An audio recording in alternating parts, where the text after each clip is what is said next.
Joining us now is Washington Post media critic Howard Kurtz. Good morning, Howard. Good morning, Maggie. Last night we heard Dave Letterman wade back into his story, apologizing to his wife and his staff.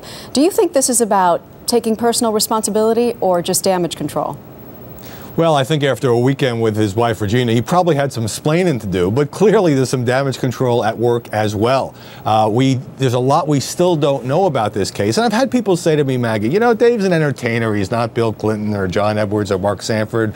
Who he fools around with is his own business. But the fact is, he has acknowledged having sex with subordinates, and some portion of the audience may find that they agree with him when he described his own behavior as creepy. But does it help that he does acknowledge it's creepy? That's the question I hear most people ask. Some people think it's brilliant that he's laughing at himself and obviously not discouraging guests from talking about it. And other people are saying this is no laughing matter.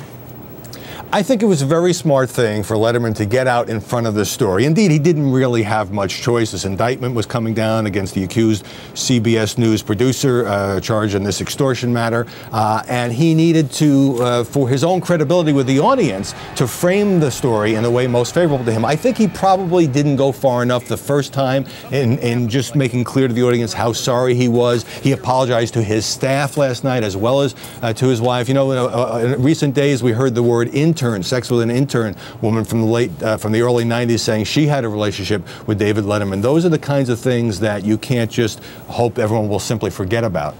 There are conflicting reports about when these affairs took place, among other things. Do you think that if Dave is not telling the whole truth, he's taking a big risk?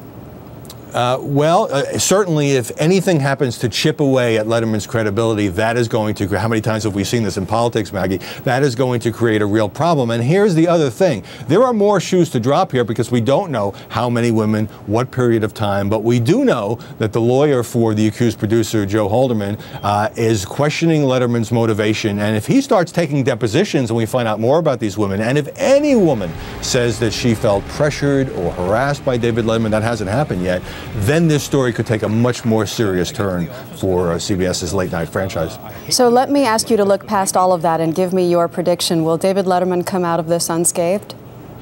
Well, unscathed, I think, is too much to hope for. Surviving, yes. Repairing his relationship with the audience, he has a shot at doing that. He's got this nightly platform. He doesn't have to go on Oprah and weep. He can do it from behind his own desk. But this is not over yet, and I think there's going to be some more uncomfortable moments for Letterman and CBS, frankly, before this is over. Howard Kurtz, Howie, thank you.